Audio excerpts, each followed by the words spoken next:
Okay, let's begin with a word of prayer. Dear Father in heaven, we come before you once again. We thank you for all that you are doing in our lives and in this movement. And we ask, Lord, that we can be corrected of any errors that we may have in our understanding. We're thankful for the light that you have given us in our personal lives and the light that you have given this movement. And we just ask once again that we can continue to see and understand these truths. Be with each person. Continue to guide and lead us, we pray. In Jesus' name, amen.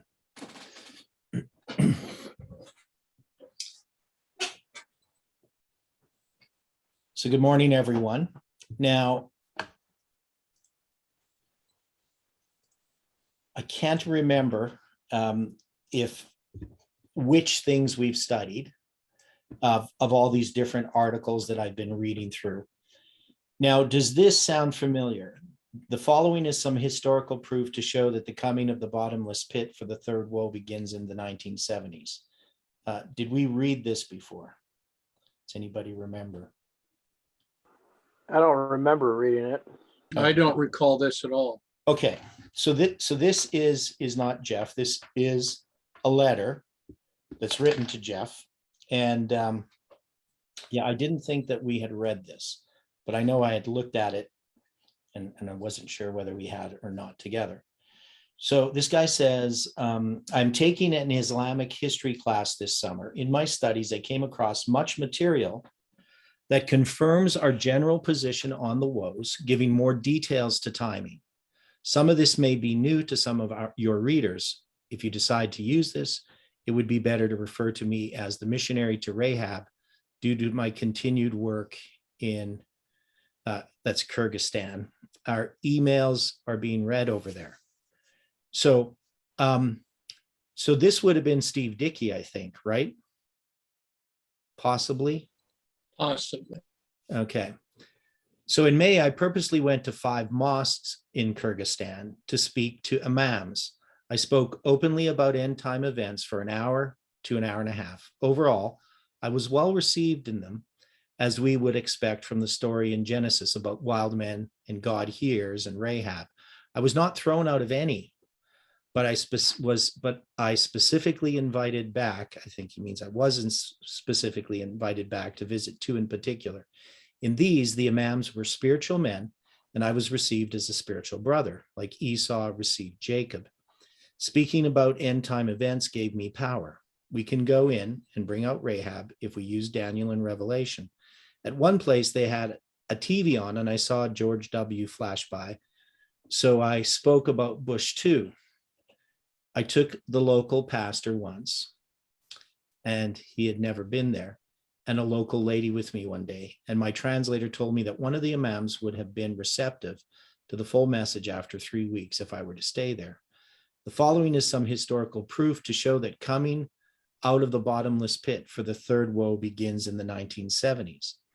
So this idea that the coming out of the bottomless pit for the third woe begins in the 1970s, what would that mean that this guy is doing? What is he talking about?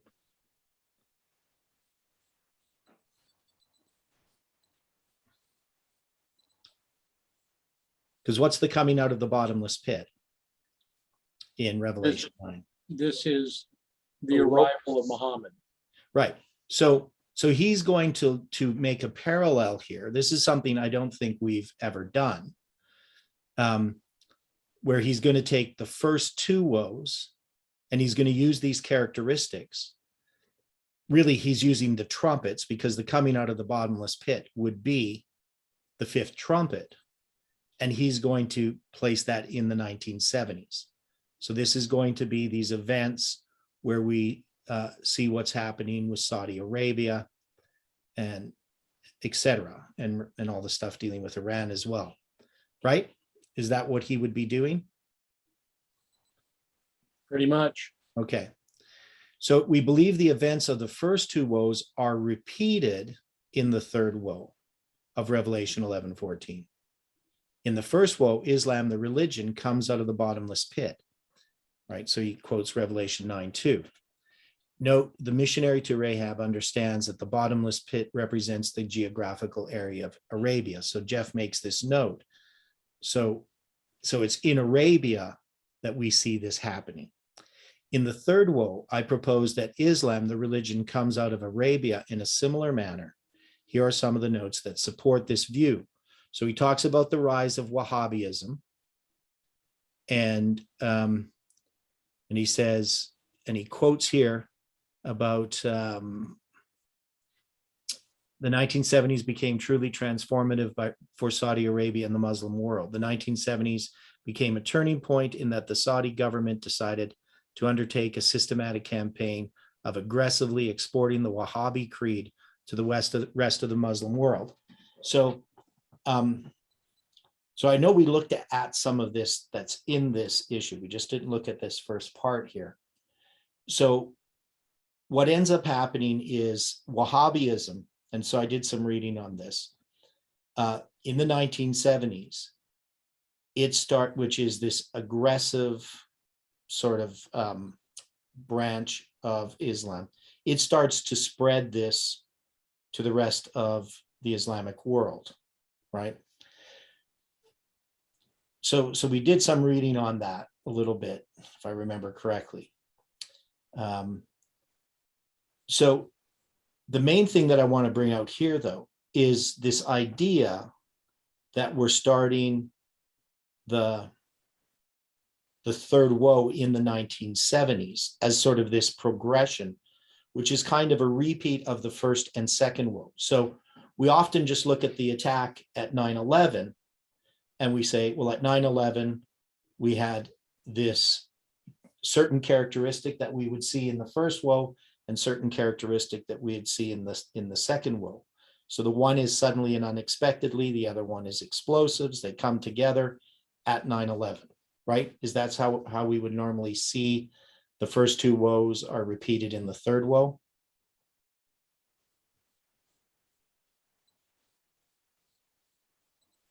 Yes. Okay. So that triple application of prophecy, that's basically where we left it. I think this is Steve Dickey, I'm not certain, but it seems possibly that what he's talking about here is a bit more an extensive repeat of the first and second woe. That is, we're looking at more characteristics of the first and second woe than we generally look at in combination with the third woe. So he's going to go right back to the beginning of the fifth trumpet, and he's going to apply that to the third woe, showing that the third woe is this period of time. So it's an interesting idea. It's not something that we generally accepted, but this is what he's looking at. Now, so he talks about the Saudi regime, 1980s. So he goes back here about the opening of the bottomless pit. Again, we see as oil revenue has increased, part has been used to support, propagate, and export fundamentalism to Afghanistan, Egypt, and the Middle East. Fundamentalist radical Islam is rejecting the expansion of colonialism in Islamic territories. In this week's news, in regard to the war between Israel and the radicals in Lebanon, the Saudi government has decided to support Lebanon's government with almost $2 billion to prop up their banks. This is really a push to spread their brand of fundamentalism or Puritan Islam, Wahhabism. And that's signed the missionary to Rahab. So this idea, anyway, we're just looking at this development of 9/11 in the understanding. So in 2006, this is suggested as an idea. I don't think it becomes a major part of the idea. That is, we don't promote this. But what can we say about this? Is there some validity to this sort of look at the 1970s leading up to 9/11 and afterwards? Is it something that we should consider? Because we've considered the idea that the trumpets are repeated, but here we're just taking the fifth and sixth trumpet are all the woe, but not just the trumpet, the woe, but the trumpets themselves are somehow connected to what happened at 9/11. Is that a reasonable idea?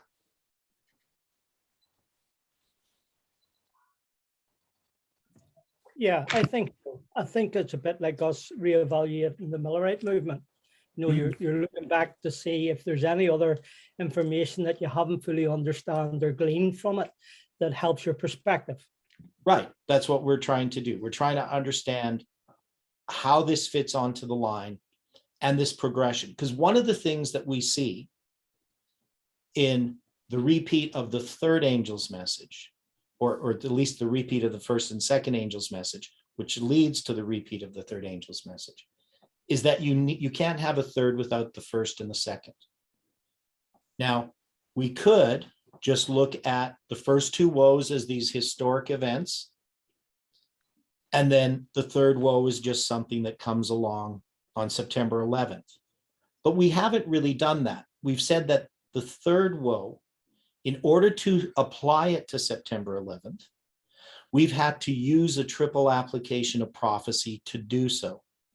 Because Jeff's understanding of it is that the third woe, because the pioneers placed the third woe on the big line as being the 7 last plagues.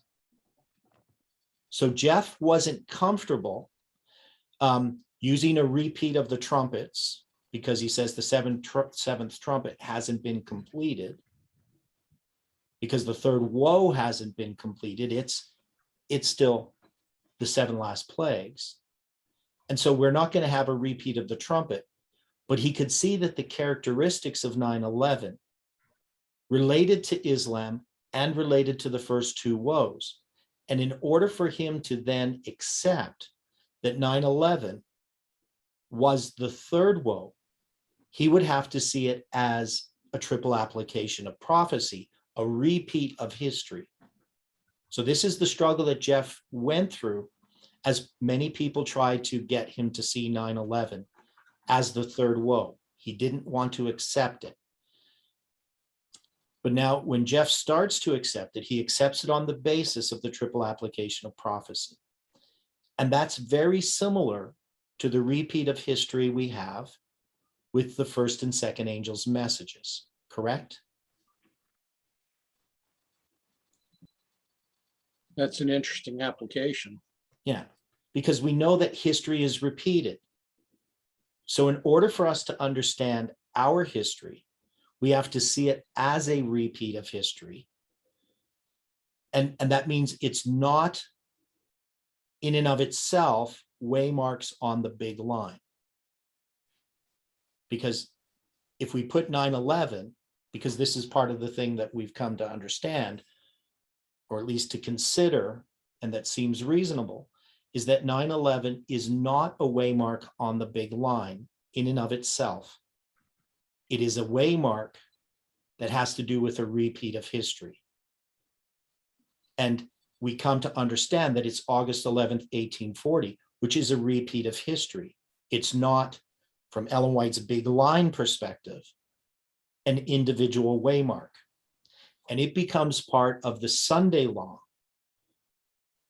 And it's necessary to have this repeat of history, of Millerite history, in connection with the Sunday law in order for Adventists to be prepared for it.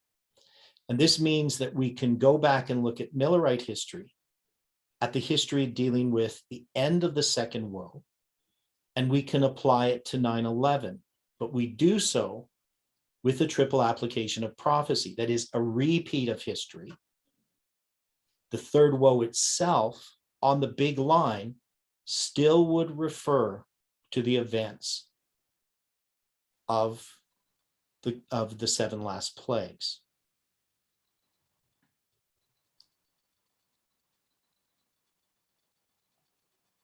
Now, what would be some of the problems that we would have in accepting this, that the big line, on the big line, the third woe is still the 7 last plagues, and on the big line, the third woe is not 9/11?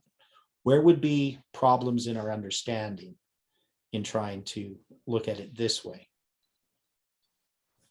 Or how would it relate to other ideas that we have? How would it affect them? Maybe problems isn't quite the right word.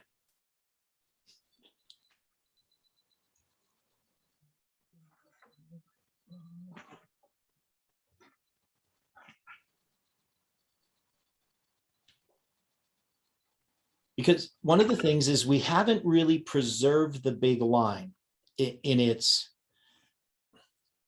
simplicity as we've developed our understanding of Millerite history. And especially when I look at Parminder's work, I just saw it as nothing that was really even close to Millerite history that he was saying that we were going through, with all these different lines of the priests, the Levites, and the Nethinim, and then, this big line still kind of existed, but it was sort of almost as if the big line was, it was confusing. It wasn't, he was doing some things that were correct. He was mixing truth with error because he could see that there was this big line, but it was how he was placing these other lines within this big line that I saw as a problem. I don't know really how to explain it, other than it didn't fit Millerite history. That is, we didn't see that in Millerite history. We didn't see these multiple lines. And if we're repeating Millerite history, we should see a repeat of Millerite history. But also the lines didn't really make sense the way he staggered them. We didn't see that happening. And I don't think we will ever see Parminder's ideas unfold. So the question is, once we see the big line and we preserve it, that is the line that we would have known as Seventh-day Adventists prior to 9/11, the line which Jeff saw, he starts to have this repeat of history, but he's not making it as part of the big line initially. He's just saying we're repeating Millerite history with the Sunday law that's coming up. So what's the problem though? Can we take the third woe and say still that the third woe on the big line is the 7 last plagues? Is that safe to do in relationship to our message? I guess that's the question I'm asking.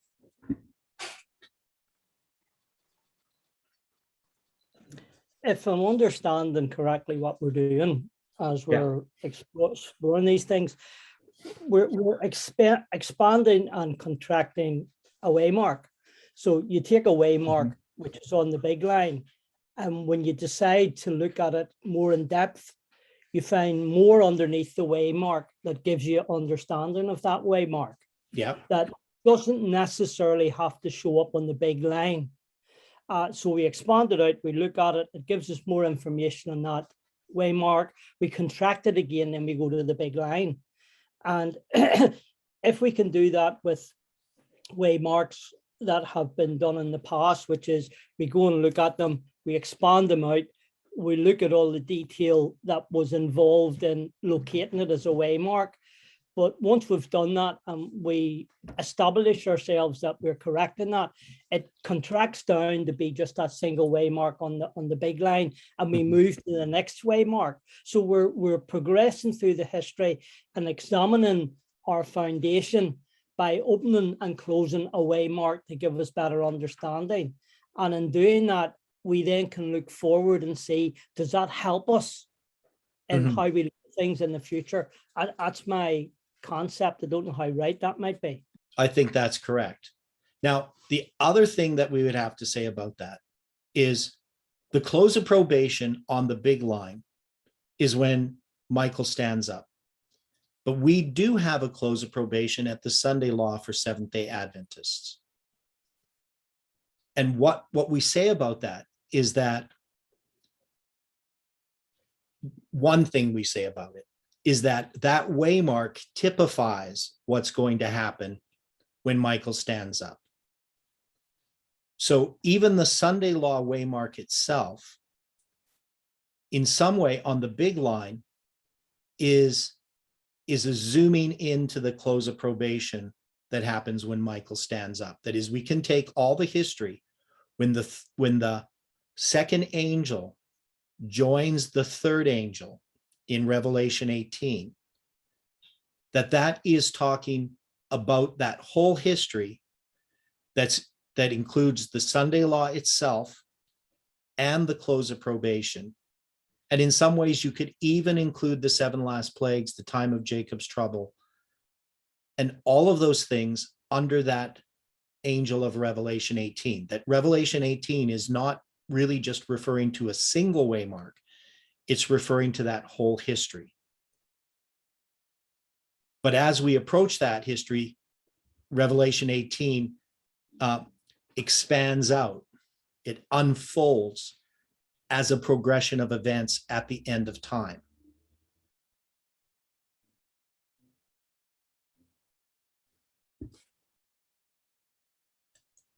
Does that make sense?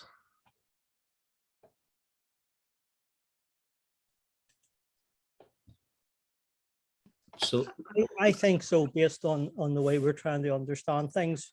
mhm. We're looking at our position in history, our past history. We're trying to expand on that a bit to give us a better information. Yeah, because if you look at Revelation 18, the fall of Babylon, and this is, in a sense, it's an expansion of Revelation 14, or at least the second angel of Revelation 14, because it's the same message. Babylon the Great is fallen, is fallen. But in this one, there is a call to come out of her. But this is going to be the judgment against Babylon. In Revelation 14, when you go there and you look at the 3 angels' messages, the second angel is simply Babylon is fallen, that great city, because she made all nations drink of the wine of the wrath of her fornication. And the third angel followed them, saying with a loud voice, if any man worship the beast in his image. Now, we know that these 3 angels' messages, the first 2 are fulfilled in Millerite history. And then the third arrives on October 22nd, 1844. And those messages all continue. And then in Revelation 18, which is future, we see this second angel's message again repeated, because it's going to once again join the third angel. But when you look at everything that's involved in this is the merchants weeping over the destruction of the city. This is its final destruction. And yet we look at 9/11 as the beginning of this, that another mighty angel came down from heaven. We see another angel coming down from heaven. And now this crying mightily with a strong voice, we would normally see this as Seventh-day Adventists as the loud cry. But the loud cry didn't happen on September 11th. But September 11th is leading to that event. And if we take 9 testimonies and the other statements that we looked at regarding New York City, we can definitely see that the great buildings in New York, when they come down, this is the beginning of the Sunday law. But the Sunday law is still also part of all of the events at the end of the world. So the problem, I guess, that we have is we look at the third woe as being 9/11.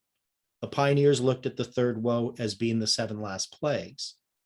But the 7 last plagues are really tied to all the events that begin with Revelation 18, verse 1 and 2 and 3. And then also notice when we go back to chapter 16, well, even when we go to chapter 15, and we see understanding these final chapters, where do we make the division in the book of Revelation between the first part of Revelation and the second part? Where does the division exist? Because we have the seals, the trumpets, and the churches in the first part. So when do they end? Where does the new section begin? I don't know if everybody understands what I'm asking. Is chapter 10 and 11 part of the first section of the book?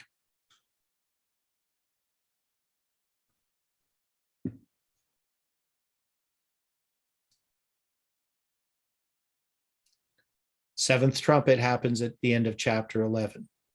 Is that the end of the first section? The first section generally is the end of chapter 11. Yeah. So chapter 11 ends the first section, and chapter 12 begins a new section. And what's the new section about? How is it different from the first section?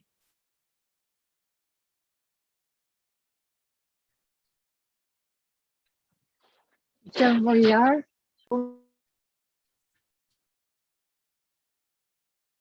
Anybody? How does the next section, chapter 12 to 22, what is its difference regarding the first 11 chapters? How are the second group of 11 chapters different? Yeah, the first 11 are generally historical over a long period of time, and then 13 or 12, I suppose 12 is generally like an overview of the great controversy, and then from 13 it's more eschatological, just focusing more on the end time events rather than much of the history, although there is parts of the history in it. You know, Okay. based, So what Revelation happens is 13. you have the 7 churches, the 7 seals, and the 7 trumpets. That's the first section. It's 11 chapters. And this is significant in what way? Why is there 22 chapters in Revelation, and why are they divided into 2 sections of 11 chapters? It's operating like a chiasm with the middle part being that Okay. separated. Okay, it's operating like a chiasm. Now, where does the 22 and the 11 come from?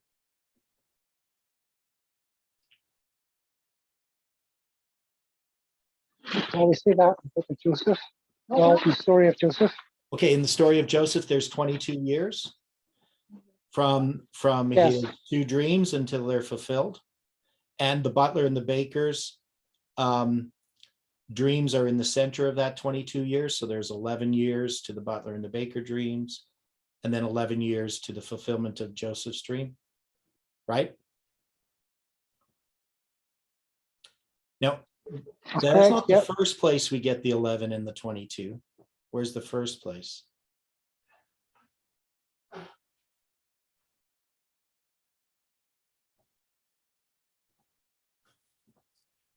Where does this structure come from?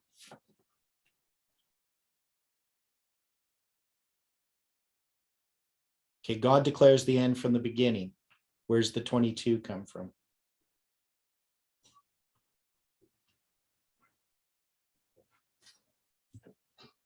So we know it's in the story of Joseph. We're not going to deny that one.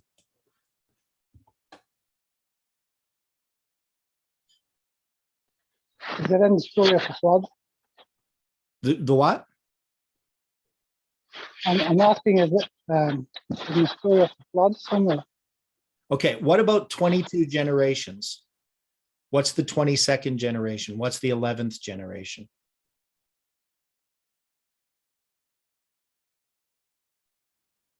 Does anybody know? There's 11 generations to the flood. Okay, 11 generations to the flood, and then another 11 generations to, Is it to Abraham? okay. So 11 generations to, is it to Abraham or to Jacob? Not sure. Could be Jacob. I think it's to Jacob. I'm just going to check here. Moses is 26. 22 generations to Jacob, which is important because Jacob, I can't count him as what I call the last of the patriarchs. That is, up until that time, you have the firstborn, you have the promised seed, and then he's going to divide that amongst his sons. So his sons are the 23rd generation. So it's just 11, then 22, and then you have this new dispensation. Does that make sense to people? what we're talking about. So the fact that Revelation is divided into this 11 and 22 goes back to the book of Genesis. So it's not arbitrary. Now, a person could say, well, the book of Revelation, the chapter divisions, John never had chapter divisions. These are much later. These is the that these chapter divisions were given. But we still know that they're in God's providence. So it's not arbitrary.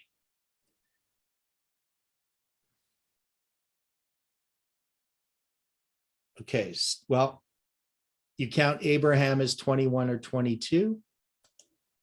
I'm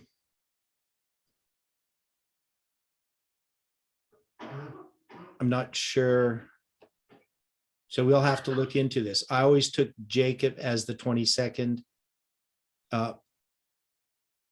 and Isaac as the 21st, and Abraham as the 20th, and Terah as the 19th. So I'm not sure. That's what I have. So I had done that in the structure of prophetic chronology in that book. So anyway, somebody can take a look at that. But definitely there's a division of the 22 generations, with the 11th generation being the flood. Okay, now, so we bring this up because we're looking at Revelation. Now, Revelation 12, it's going to be this transition. That is, it's going to take the history of pagan Rome and what happened with the coming of Christ, this man-child, right? That's going to be, and his seed that follows him. So this is going back to Genesis chapter 3, verse 15, the seed of the woman and the serpent, seed of the serpent, and so forth. So it goes back to the beginning. And then it's going to bring us up to the wilderness, to the 1260 years. So the purpose of Revelation chapter 12 is to bring us to this period of the time of the end. And it's going to connect it to the period that in their day they would have seen as the time of the end. That is Christ coming and fulfilling those prophecies, that Jesus is going to come again the second time very soon, right? In their thinking. They're at the end of the world. But the book of Revelation now is going to deal with this as being future, that there's going to be a time of the end. And that time of the end is going to end at the end of these 1260 years. And then you're going to have this beast that's now the papacy. It's going to be fulfilling the role that pagan Rome fulfilled. And it's going to be this composite beast, right? It's going to have all the characteristics of the beasts of Daniel chapter 7. The leopard, the bear, the lion, and also the dragon, which is Rome. And it's going to bring us right to 1798 and the rise of the United States with the two horned beast. So the prophecies in the last part of Revelation are really dealing with our history. And by our history, I mean Millerite history and Adventist history, leading up to the second coming of Christ. So when you look at these different chapters, what they're going to do is they're going to repeat and enlarge, and they're going to gradually move through these prophecies. That is, they're going to go back and we're going to get the three angels' messages, and the three angels' messages go up to the second coming of Christ. And then we're going to have these seven last plagues. You're going to have these angels that have these bowls being talked about. And we haven't looked at this, but Revelation 15:8. What is Revelation 15:8 talking about? The temple was filled with smoke from the glory of God and from his power, and no man was able to enter into the temple till the seven last plagues of the seven angels were fulfilled. What is this talking about? Why did you include the word the seven last plagues when it reads till the seven plagues of the Okay. seven angels? Okay, so the seven plagues, I don't know, just my brain just filled in that. So the seven plagues of the seven angels were fulfilled. Well, it is the seven last plagues because it talks about that later, but that's just my brain filling in words. So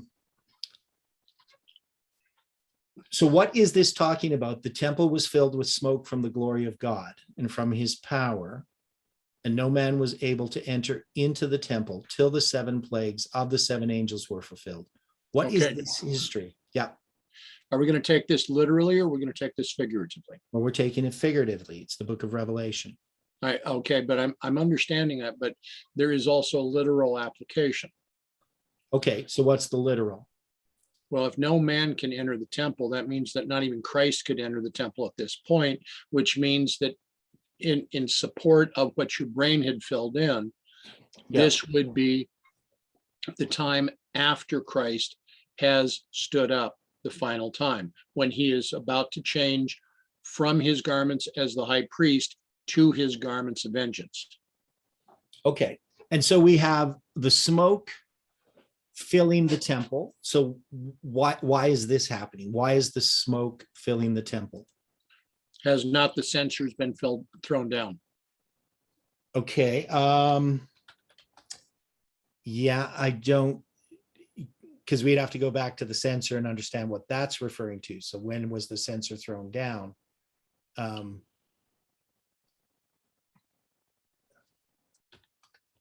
Okay, so when does the smoke fill the temple according to the spirit of prophecy?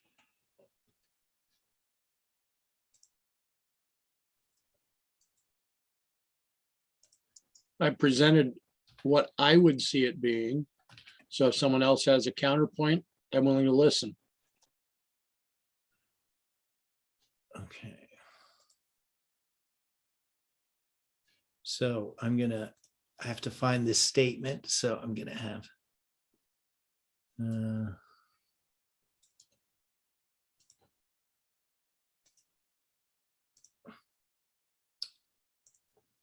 So I just got to do a quick search here. I wish I could remember everything. Okay. Well,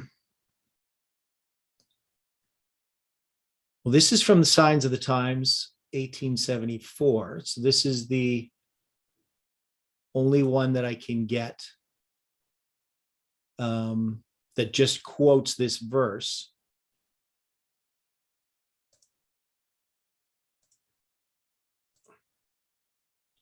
So let's see what it says here.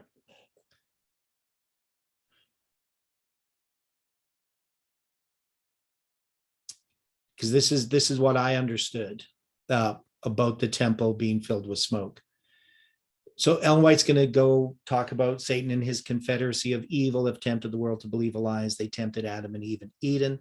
It has been his purpose of the enemy to unsettle the whole fabric of truth and to set the world adrift in the mazes of skepticism. But truth is immutable. A wily foe has perverted the senses of men so that they have chosen falsehood rather than truth. The Christian world has accepted the falsehoods of Satan and has believed and advocated a change in the fourth commandment, which was given as a commemoration of God's creative power in making the world. This falsehood has been working out its baleful results in making of no effect the whole law, in placing upon the human mind the impression that God is not invariable, invincible truth. This is the cup of intoxication that the Christian world is drinking, with which the inhabitants of the earth are becoming drunken. Satan is seeking to destroy the force of the Ten Commandments, urging his agents to declare that Christ nailed them to his cross. The cross is an immutable argument of the unchangeable character of the law of God. Christ died in order that a way might be provided for saving the sinner in meeting the demands of the broken law. The law was written with the finger of God upon tables of stone, and John saw the temple of God opened in heaven, and in the temple the ark of his covenant.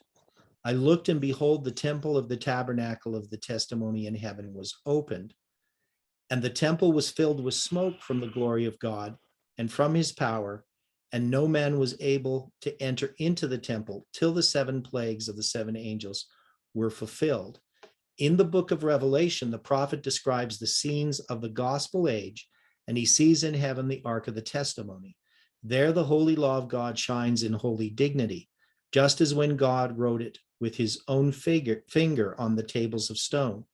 John describes the work that will be done in the last days when the Protestant churches form a confederacy with the Catholic power and work against the law of God and against those who keep his commandments.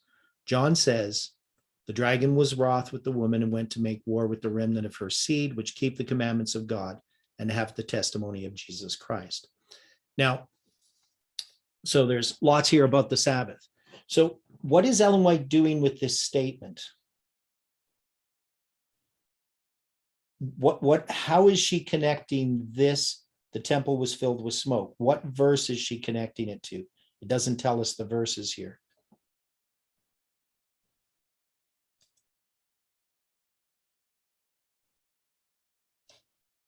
What is that verse that she is connecting it to? Isn't she taking us back into Revelation 15? Okay, so there's Revelation 15 and Revelation 11:19. She actually puts those 2 verses together with ellipses, right? Okay. Now the question is, why does she do that? Why does she talk about the temple of the tabernacle of the testimony in heaven being open, Revelation 11:19? And then she brings us to Revelation 15, verse 8. The temple was filled with smoke from the glory of God and from his power. Is she connecting that these events are connected, or is she just merely just taking some verses from Revelation talking about the temple?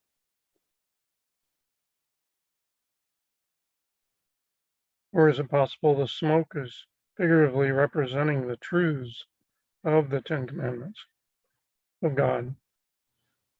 Yeah, the question is, what is the smoke representing? Now, what did smoke represent in Revelation chapter 9?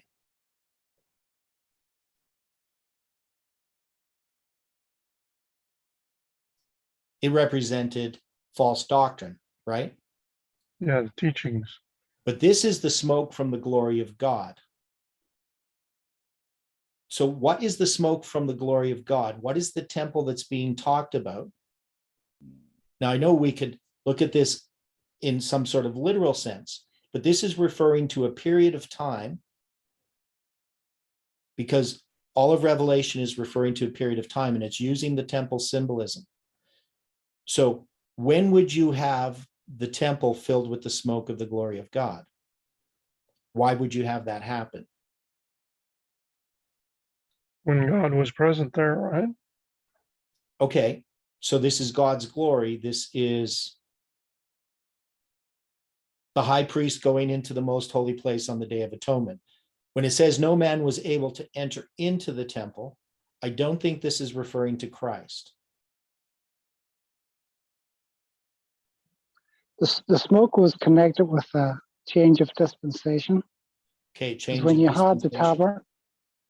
when you had the tabernacle set up on the temple, each occasion that the priest couldn't enter because of the glory of God. Right. I think it mentions smoke being filled. So Okay. Yeah. Okay. Somebody's got their mic on and is coughing. Thanks. So we have, as Stephen says, that this has to do with the change of dispensation. It has to do with I'm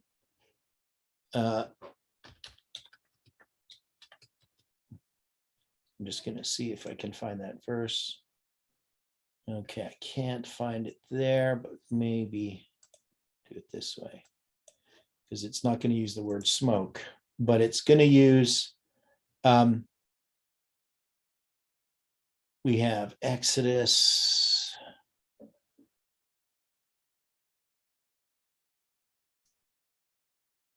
It's Isaiah chapter 6, verse 4. That's the one I'm thinking of. So we have Isaiah chapter 6. So let's go there.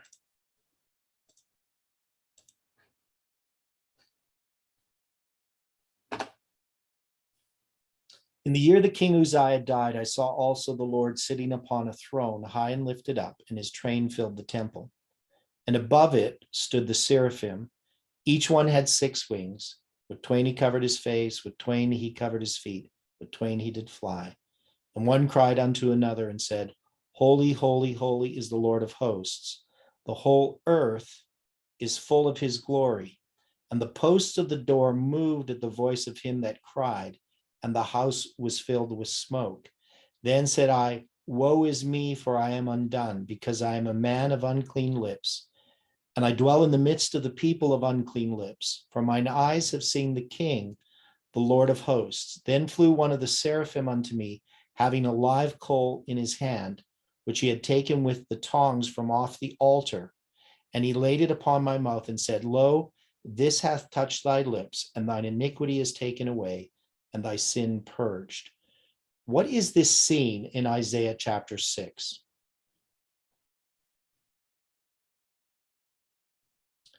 Who is Isaiah representing?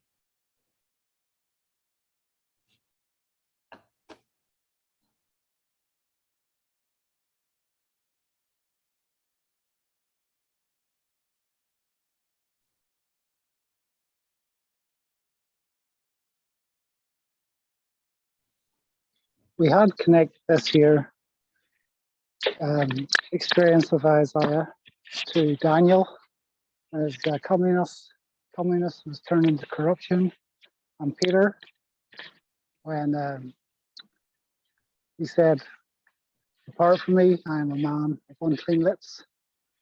Okay. Or maybe like he said something like that, you know.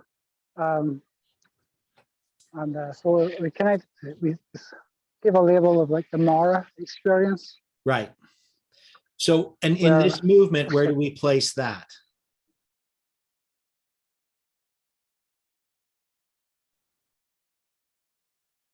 So where would we place that experience in our time? What do we connect it to?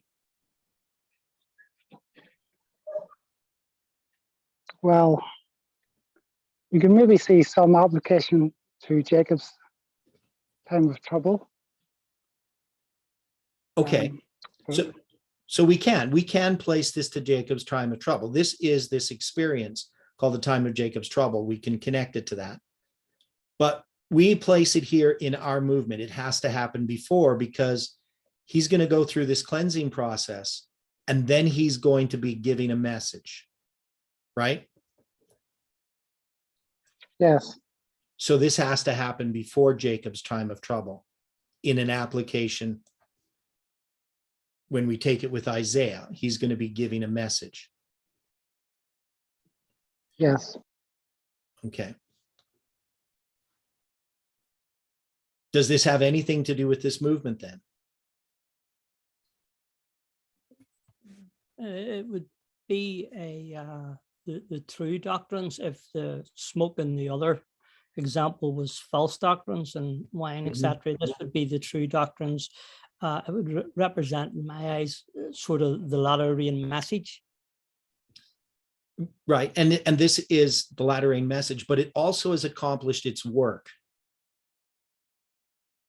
So there's a work that has to be accomplished in order for a message to be given. That is, Isaiah has to have a purification process that he goes through in order to give a message that he has to give. Now we know that chapter 6 happens before chapter 7. And in chapter 7, he's going to give the message of the 7 times. Right? The 65-year prophecy, the start of the 7 times, plus what ends. So there's a lot of connections here. I don't know if, because this is a pretty deep study here.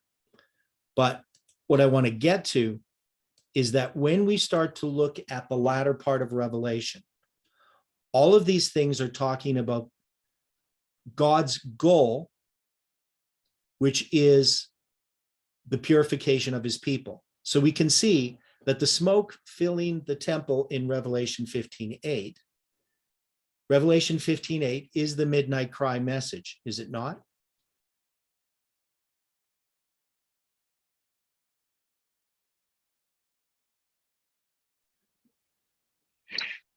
Yes, I was aware of the chapter and verse being connecting to that.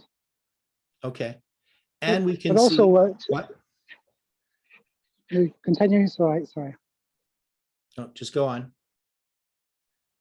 Okay, I was just going to go back a wee bit to Okay. an application Jeff made about Isaiah's vision. Okay. He connected it to the year that King Isaiah died, Yeah.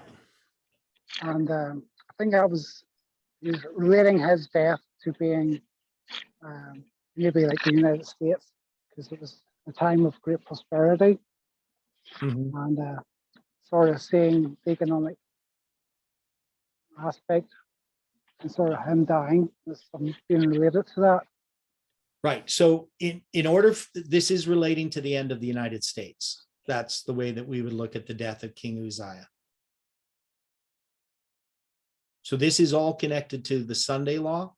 It's connected to the time of Jacob's trouble. It's connected to the 7 last plagues, because all of these things that we are going through right now are typical of things that are going to happen in the future.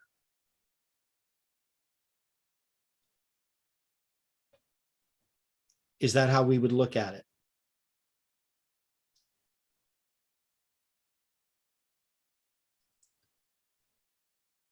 Now, Dwight, going back to your point, so you were talking about the censer being thrown down, which is Revelation chapter 8. Right. So how do you understand the censer being thrown down, what it starts?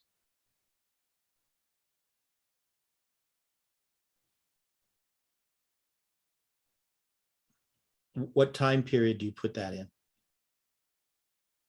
I hadn't put it into a time period at this point. Oh, okay.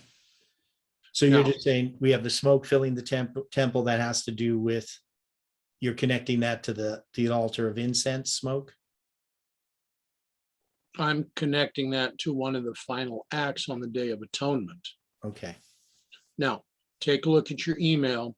There is actually a second document that gives good reference to 15. Which email? Oh, here it is, just showed up. Okay, so this is letter 15. So this was written to Brother John Wessels. Letter 251. 251, pardon me. Brother John Wessels. And it's about the book, The Living Temple, about the spiritualistic ideas in regard to God. Right. Now it says that he represented, talking about Kellogg, as God himself being personally in flower and leaf and tree, which is, of course, pantheism. We see the same idea in E.J. Wagner's The Everlasting Covenant, that book that he wrote later on.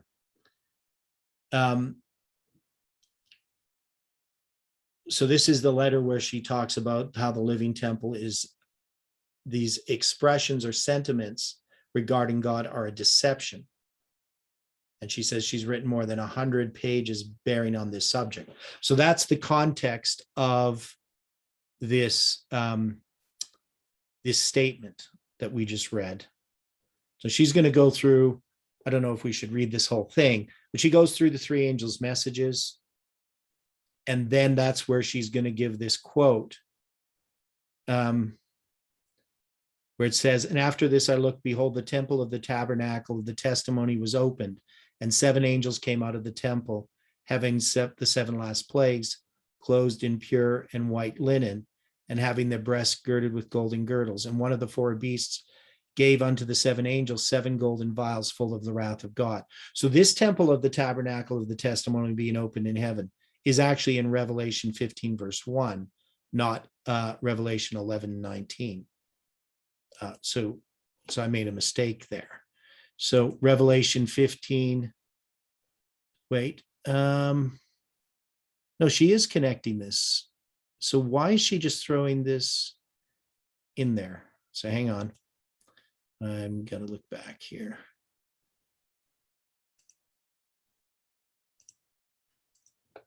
Okay, here I'm going to share this. I got to download this properly.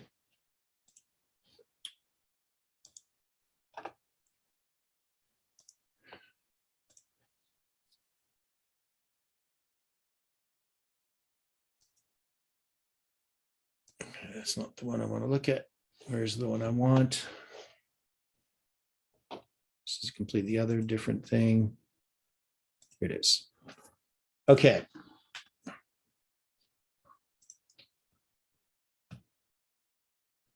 So this is the letter, November 1st, 1903, talking about Kellogg. You still have the E.J. Wagner Oh, I letter still up on the screen. Okay, sorry. There, go like that. There we go.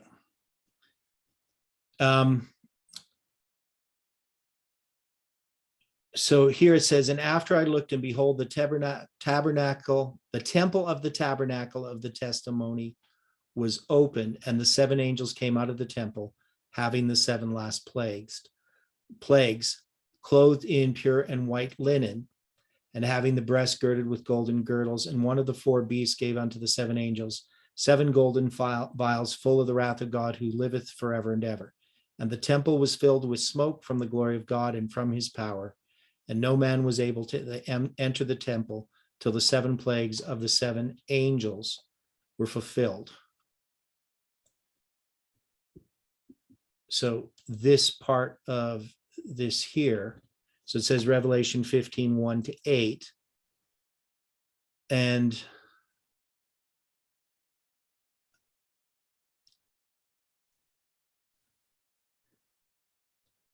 that's going to start actually verse 5. So I'm just going to switch over here. So I'd kind of miss this. And after I looked, and behold, the temple of the tabernacle of the testimony in heaven was opened. Now this is also in Revelation 11:19. The temple of God was open in heaven, and there was seen in his temple the ark of his testament. So now in Revelation 15:5, we see the tabernacle of the testimony in heaven opened again.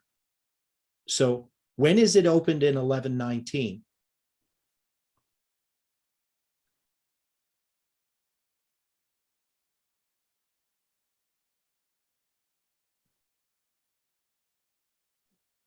October 22nd, 1844. October 22nd, 1844. What I was going to So say. when is it open in Revelation 15:5?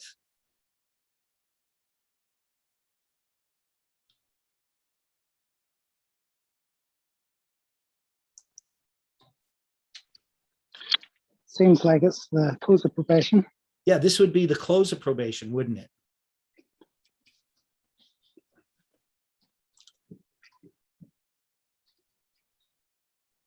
I mean, anybody with any thoughts on that?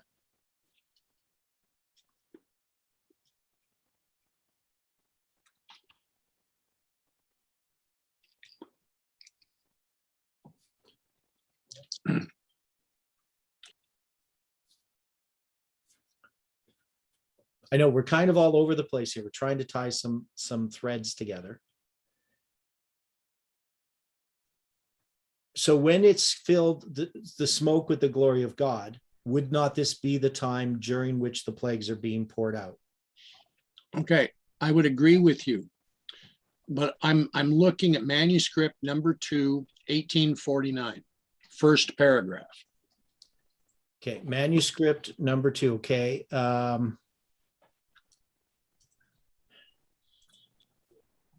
So 1849. Well, that's an old one. Okay, manuscript number 2, 1849, January 17th, 1849. I believe correct. At paragraph 2, I saw the 4 angels would hold the 4 winds. Paragraph 1. Oh, at the commencement of the Holy Sabbath. Here, I'll share this screen. At the commencement of the Holy Sabbath, January 5th, I was taken off in vision to the most holy place, where I saw Jesus still interceding for Israel. On the bottom of his garment was a bell and a pomegranate, a bell and a pomegranate. Then I saw that Jesus would not leave the most holy place until every case was decided, either for salvation or destruction. I saw that the wrath of God could not come, so that's the 7 last plagues, until Jesus had finished his work in the most holy place, laid off his priestly attire, and clothed himself with garments of vengeance. Then Jesus will step out from between the Father and man, and God will keep silent no longer, but pour out his wrath on those who have rejected his truth.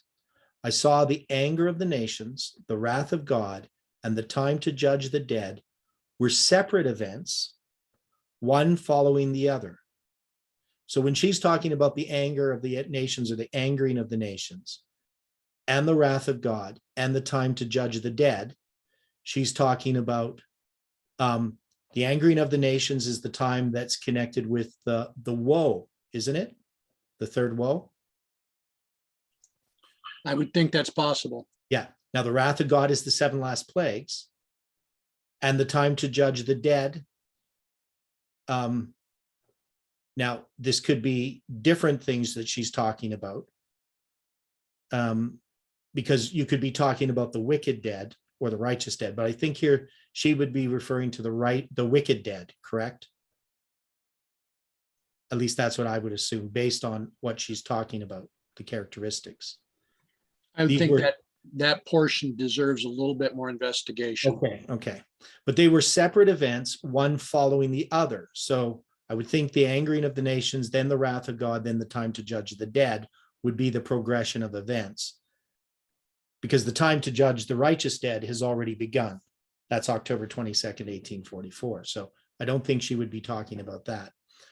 I saw that Michael had not stood up, and that the time of trouble, such as never was, had not yet commenced.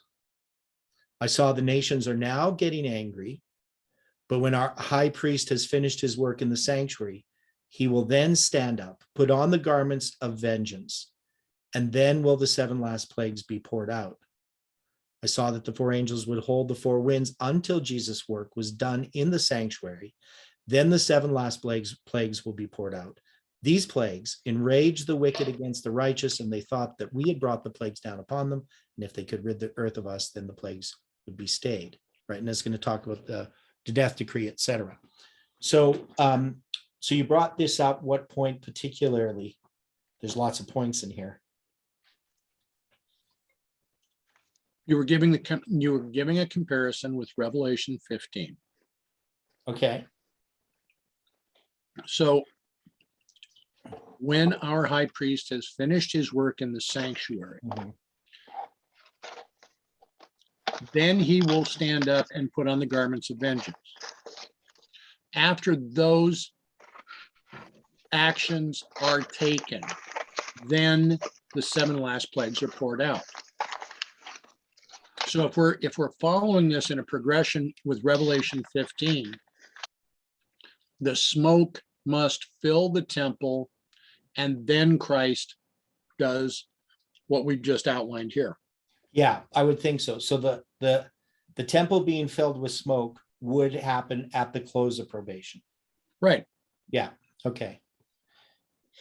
Which I think is an important point. Now, what we're trying to do here, and the reason why we're going through this exercise, even though it seems kind of a bit detached, is we're trying to figure out how these events are all connected. That is, when we look at the events of this history, let's say from October 22nd, 1844, to when Michael stands up, that's called the Day of Atonement. But in that Day of Atonement, which is in the Bible described as one day, there's a lot of things that are happening. That the Day of Atonement begins, and that's not where it ends, right? There is this work that is being done, first with the judgment of the righteous dead, then the judgment of the living, the righteous living. So the judgment's going to pass to the living. And we mark that as 9/11, that when that begins. But we have all these other events that under the seventh trumpet, which began to sound on October 22nd, 1844, one of the things that it talks about, of course, is the third woe, which the Millerites understood to be the 7 last plagues. Now, Ellen White says that the nation's getting angry, the wrath of God, the 7 last plagues, and the time to judge the dead are separate events, one following the other. So we would have to say, we first have the angering of the nations. That is the time in which we are presently in.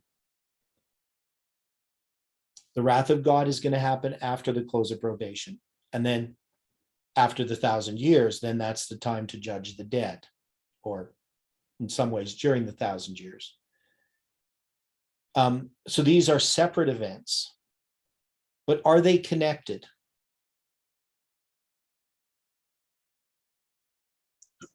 Are they not delineated? Okay, they're delineated, they're set upon a line. But do they not, in a sense, is there not a typification of one event with the other? That is, that they, because Why we're wouldn't taking the there be? Sunday law. What's that? Why wouldn't there be? Right. Okay. Well, people have tried to argue that they can't, but we have understood that our line is typical. The history that this movement is going through represents a history that's still going to come about in the future. That is, this repeat of history, of Millerite history, that we're experiencing is in connection with an unfolding of light that happens in connection with prophecy. That is, the purpose of this movement was not just to study Millerite history and understand it. It was to experience Millerite history. And the reason that we need to experience Millerite history is so that we could give a message to prepare Seventh-day Adventists to one is they have to go through an experience as well, but they're going to experience Millerite history. And they're going to pass the Sunday law test. That all of these things that happened in Millerite history were incomplete. That is, it was to be connected to the second coming of Christ. And it is connected to the second coming of Christ. The Millerites just did not understand that the Day of Atonement that we're speaking of was not a single day, that it was a period of time, and that the Day of Atonement in the book of Revelation is describing, the book of Revelation is describing the work of Christ in the heavenly sanctuary. But even when we get to the Day of Atonement, which is primarily the last part of Revelation, once you get to Revelation chapter 11, verse 19, and you have the temple of heaven opened, the last part of Revelation is focusing upon events leading up to that Day of Atonement and to the Day of Atonement itself. The purpose of the book of Revelation, the first part is historical. It's leading up to the Millerite movement and includes it. Then the last part, it's going to tie in the time of Christ in chapter 12. It's kind of the bridge. And it's going to show us how what's happening in that history in John's day is connected with the history of the Millerite history. And what happened in John's day is the destruction of Jerusalem, all of those events that are types of the end of the world. But it's the end of the world that's being demonstrated in the rest of Revelation. And in that end of the world, this time of the Day of Atonement, there's all of these different events that happen. And they happen and they're expressed in sort of this repeat and enlarge way. They keep going back to Millerite history and bringing us up to the second coming of Christ. So it's kind of a simplification, but that's how we need to look at the last part of Revelation. It's different than the first part. Okay, Dwight? Can you bring up manuscript 15, 1850, paragraphs 8 and 9? Dorchester, Massachusetts, October 23rd, 1850. Yep. Yeah, so we studied this in detail before. We did. Yeah, because this is the one that's in early writings, page 74. Okay, come down And- to, then I saw that Jesus' work. Okay, then I saw that Jesus' work in the sanctuary was almost finished. Almost finished. You have a doubling, right? Correct. And okay, so that has to do with the midnight cry. And after his work there is finished, he will come to the door of the tabernacle, or door of the first apartment, and confess the sins of Israel upon the head of the scapegoat.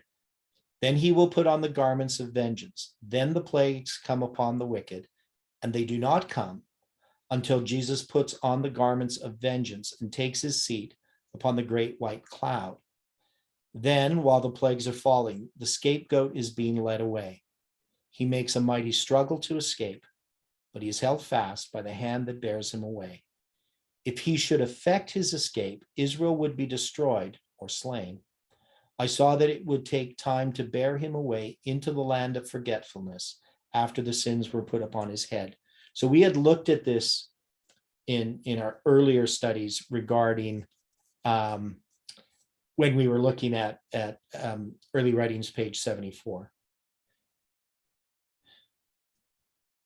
Now, what point particularly comes to your attention here? Well, okay. The following paragraph makes it very clear. Jesus clothes himself with the garments of vengeance and takes his place upon the great white cloud before the plagues are poured out. The great white cloud I saw was not in the holy place, but entirely separate from the holy and most holy, entirely separate from the sanctuary. Okay, so Christ isn't in the holy or the most holy place after he confesses the sins upon the head of the scapegoat. As soon as he is seated on the great white cloud, he is no longer in the holy or most holy. Right. So you're going to say that no man can enter it. Christ is Right. not going to be even in the sanctuary when the plagues are being poured out, because there's It's no not- mediator there. That's my point, but that's the words of the prophet. Right. Yeah. Okay. So I think, we've clarified a bunch of things here that are pretty important. Now you can see how this relates to what we're talking about, because when we look at, because we spend a lot of time, like 150 morning studies looking at Jeff's understanding pre 9/11. And then we've been looking at his understanding post 9/11 and how it's developed. And we saw clearly that before 9/11, what Jeff sees is the Sunday law. But post 9/11, he's now having to sort through some things, just in the way that the Millerites had to after April 19th. He's going to have to try to decide how he understands his message. And we have a similar thing happened after July 18th. Again, a sorting through a message. Now, in sorting through this, the big problem that Jeff faces is to place 9/11 as a waymark. He had already attached August 11th, 1840 to 1989 prior to 9/11. But after 9/11, he's going to start to move that waymark. August 11th, 1840 is going to line up with 9/11. But that's not going to be the only thing that happens. And we need to clarify this point before we start to get into more detail on how he then attaches April 19th to 9/11. So remember, before 9/11, he doesn't even understand the first day of the first month, midnight cry, Sunday law, or October 22nd. He doesn't understand that line. after 9/11, he's going to have to eventually take 9/11 and line it up with August 11th, 1840. And this causes a problem in the movement because to many people, he's moving the waymarks. Now, of course, 9/11 is very compelling also, and people are introducing all kinds of ideas about 9/11. One of the things that they're trying to do is see 9/11 as the third woe. Jeff initially is resistant to this because this would mean that we have to repeat the 7 trumpets in some way. And the 7 trumpets, he would see the third woe as being the plagues. But can we not see that in our history, when we take Isaiah chapter 6, we can see that that's the time of Jacob's trouble in some ways. But we can also see that that experience has to occur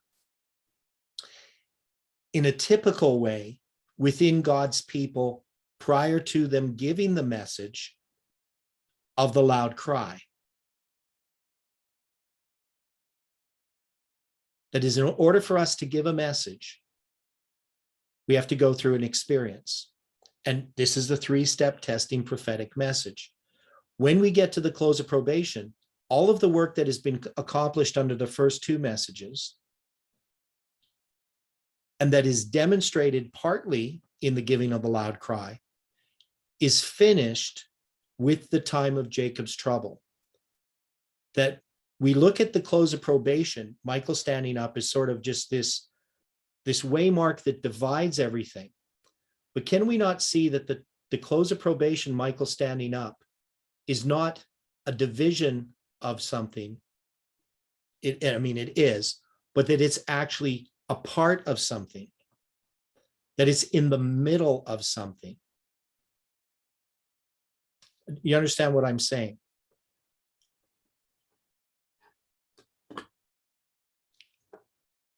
So I'm going to go to the whiteboard and try to illustrate this. Okay.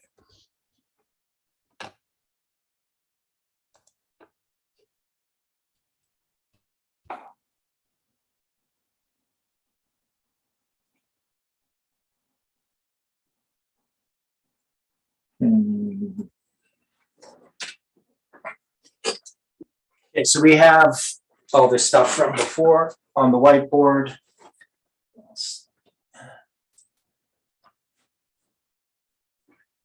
I have to stop the share here. Okay. So let's take a look at this.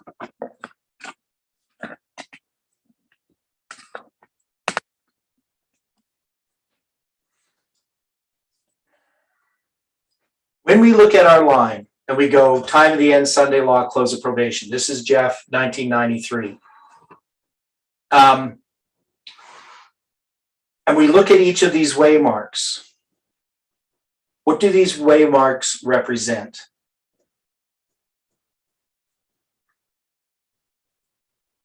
In 1993, how has Jeff seen these waymarks?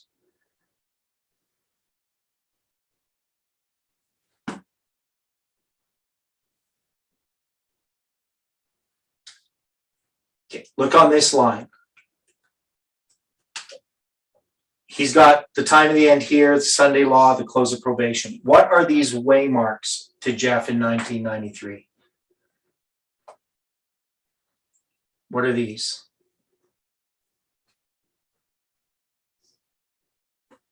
When is he going to have the second angel join the third angel?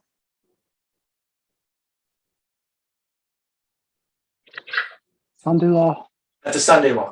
So wouldn't this be the first and second angel's message in Jeff's understanding in 1993?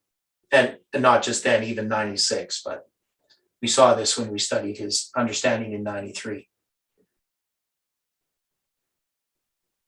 I think so, yes.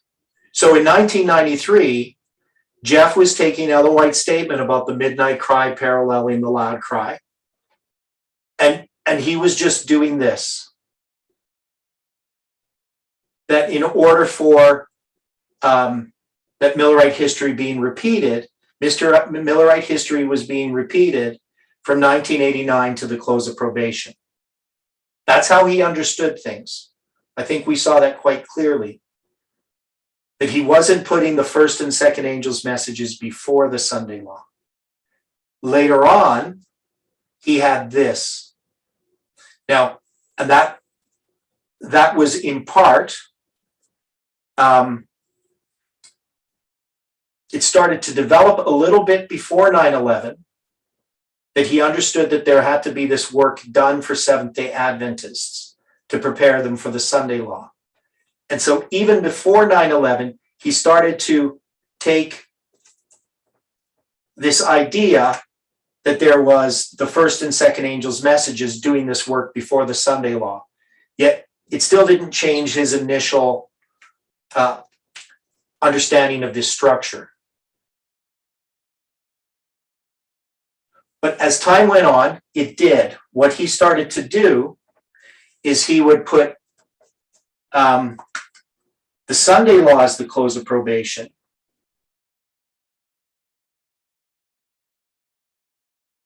But this was in connection with a work that was going to happen beforehand. After 9/11, he could put 9/11 here. But this was just starting before 9/11. He was understanding this work was going to happen.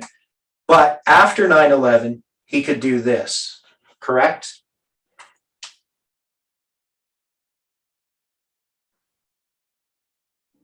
Yes. Okay, now, in order to do that, though, he had some problems, because every time that he's starting to zoom in and make some connections, he has things that he has to sort out. Now, one of the things he had to sort out is initially he had August 11th, 1840 here, and then he's going to put August 11th, 1840 here. But what's the problem when he puts August 11th with 9/11? And he has these two steps. What's the problem here? You don't have the second angel coming down on August 11th, 1840. Right, you don't have the second angel coming down on August 11th, 1840. So then, after he had done that, and he's then going to have to sort through this problem, and what he does is he makes 9/11 represent both of these events, or both of these events represent 9/11. That is, August 11th, 1844 typifies 9/11, and the first day of the first month typifies 9/11. So then he can do that. So he's going to then put April 19th here. Right? So he's going to have April 19th and 9/11 and August 11th all together on the same waymark. And when he starts to do this, this creates some problems, of course, because in Millerite history, he had already put the midnight cry lining up with the loud cry. But now, as he starts to do this, he starts to see if this is the first day of the first month, and the reason why he sees this as the first day of the first month, as April 19th, is because he understands that the midnight cry is this center waymark. So he develops this first day of the first month, first day of the fifth month, 10th day of the seventh month in 2014. But then he also gets this other waymark, midnight. So by 2016, we have this structure, first day of the first month, fifth day of the fourth month, first day of the fifth month, and the 10th day of the seventh month. But all of this happens before the Sunday law. And now he has a midnight cry before the Sunday law and a loud cry after the Sunday law. But yet, originally, he took Ellen White's statement that the midnight cry paralleled the loud cry. But now the midnight cry precedes the loud cry. Is this wrong? If it's not wrong, can you explain why it's not wrong? But you can see why people thought he's moving the waymarks when he did this. It's not wrong because he's applying that to the church. Okay. Tagline. Right, and we're going to see that as we go ahead, how he makes this state, this initially how he does it, and then how he eventually ignores how he initially does it, and he has another explanation. But one of the things that we can see that I don't think Jeff could have seen completely is that all of this is the Sunday law. That this is not waymarks on the big line. And when we look at that later, we'll see how he tries to do it and then how he ignores it, and then other things that come in that I think that were trying to solve a problem but created more problems.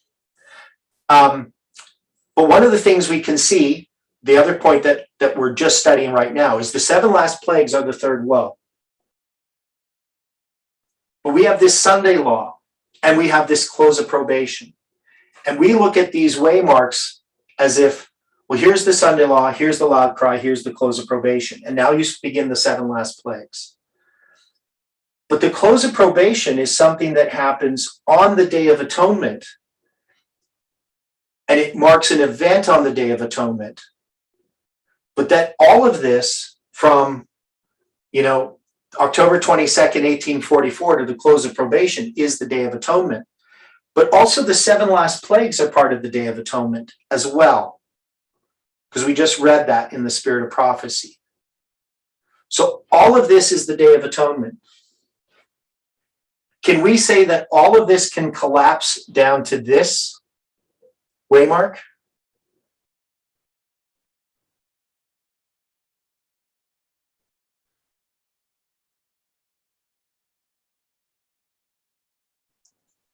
Can we collapse all of this history up to the second coming of Christ, all the way back to October 22nd, 1844?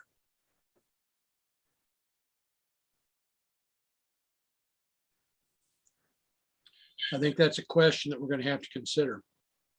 Yeah, because when we looked at Revelation chapter 6, and we saw the falling of the stars and all this difference, and man's heart failing them for fear, and the heavens being rolled together as a scroll or whatever in Revelation 6, that I made the argument that this is all happening under the 6th seal, and that the 7th seal actually begins on October 22nd, 1844, the silence in heaven for the space of half an hour. Could we argue that this, all the way up to the second coming, is about a half an hour?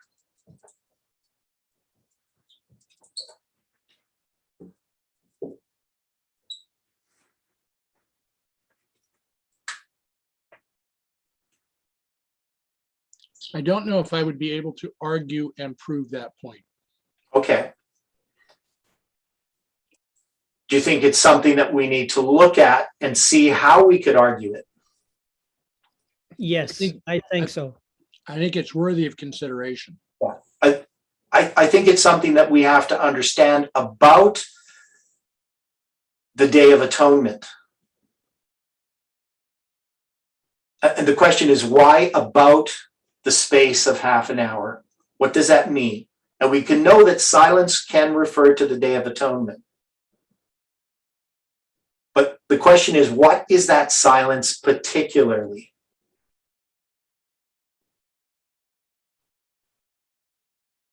So I think there's lots of things to consider here. But if we can collapse all this down to October 22nd, 1844, can we also collapse all of this down to the close of probation?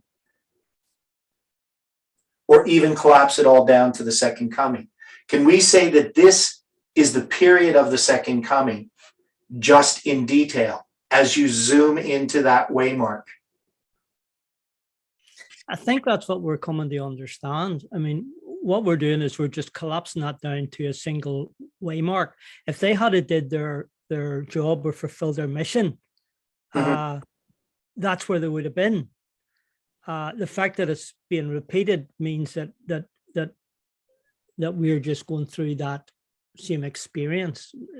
It makes sense as we're coming to understand all the other ways that we're collapsing and expanding them out, depending how closely we want to look at something. Right. Yeah, and so, I mean, this is all the events of the second coming. but in detail, in order. That is, they're not, Eloy says that they're distinct events, which they are. That is, we can't just say, the 7 last plagues began on October 22nd, 1844.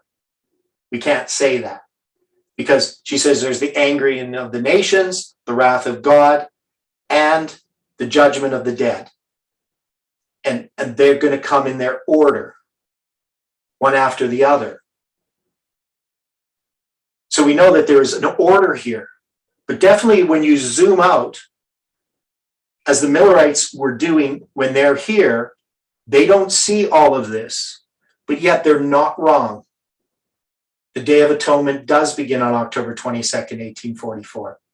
But they're thinking that it's an actual day. But the Bible says it's about the space of half an hour.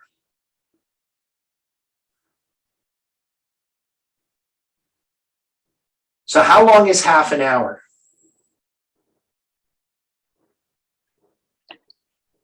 Seven and a half days. Okay. If a day is 1,000 years, how long is a half an hour?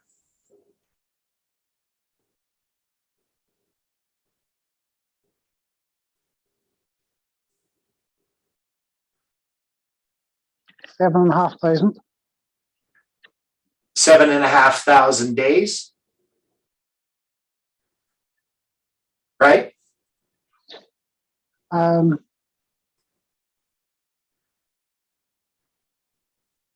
mean, I'm just saying that when we deal with this half an hour,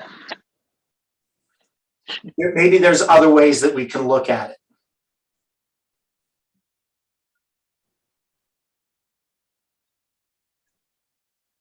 Than it just being a week. That it's symbolic of something, which is not necessarily a definite period of time. It's a little over 20 years. Yeah, so it's a little over 20 years, yeah. So, but what does that mean? If you would have had Jesus come back in this history, could he have come back in a period about a little over 20 years?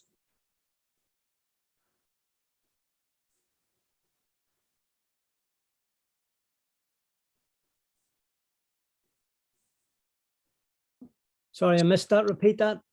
So 1844, if we had put about the space of half an hour, would that have been a period of about 20 years? And could Christ have come back in that period of time if the Millerites had done their work? That's our understanding, yeah. Right. 1863 from 1844, is that about the space of half an hour?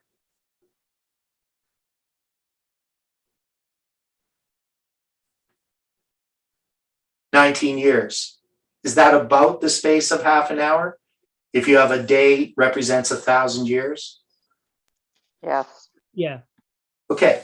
So maybe that's what it's talking about. I'm not saying that that's necessarily carved in stone. But it's an indefinite period of time that we could represent as a space of about 20 years. So we shouldn't just take a period of time and say, well, we're going to use a day represents a year, because a day can represent 1,000 years. And we know that there's time no longer here. And this is a day of atonement. Now, the other thing is, we could look at the half an hour as a particular time in the Day of Atonement.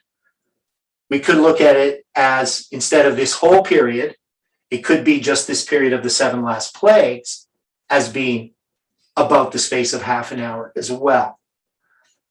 But that would mean that we're connecting this close of probation with this close of probation, and then just adding it to the end of the close of probation, because this is a close of probation. This is the Day of Atonement.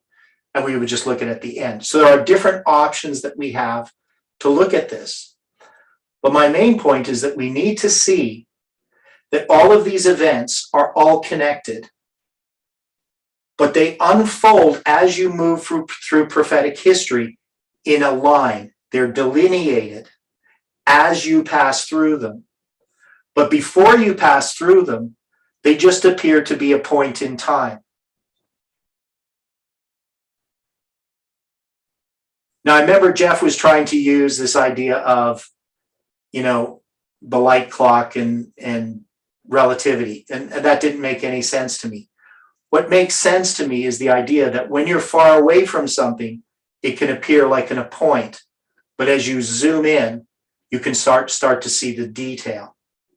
And that's what I believe that we're experiencing as Seventh-day Adventists. We're seeing that all of the histories of the past all point to this period of time. And that as we get closer to the end, we get more and more detail. And that all of those histories start to show up as these repeats of history. But this is all the Day of Atonement. As Seventh-day Adventists, we've been in the Day of Atonement since October 22nd, 1844. And yet many Adventists are giving up on that truth because they don't understand Millerite history. They don't understand Bible prophecy. They're thinking like the Millerites did before October 22nd, 1844. They're thinking like the Millerites who kept setting dates.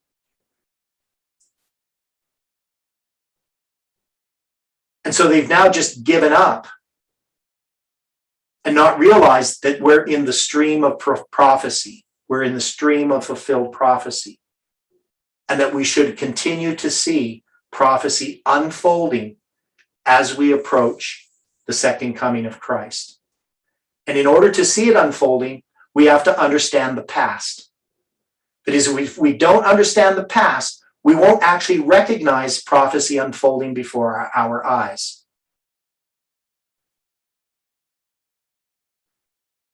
And we saw that with those people who rejected July 18th. What was the problem with people who rejected July 18th? What was the problem with their understanding in this context? They were looking at a singular event. Yeah, they were looking at a singular event. They weren't understanding the lines.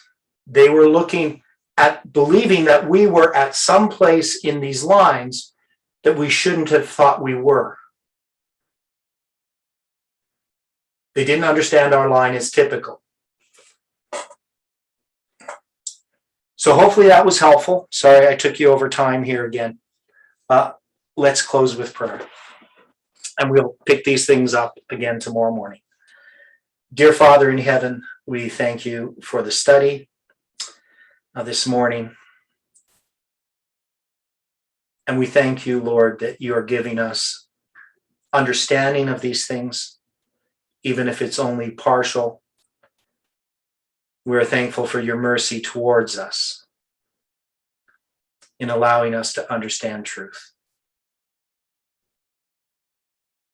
We know, Lord, that this is about your glory, about you being vindicated. It has nothing to do with us as individuals, other than that you love us and you have a purpose for us, and that we can cooperate with you in this work. So we ask, Lord, that you can continue to purify your people, that we can see our sin, and that we can confess them and forsake them once and for all. Be with each person. You know the struggles that go on in our minds and our hearts. You know the struggle against sin and against self. So we ask, Lord, that the work that you accomplished in Christ can be accomplished in us. Thank you for hearing our prayer, and we pray this in Jesus' name. Amen.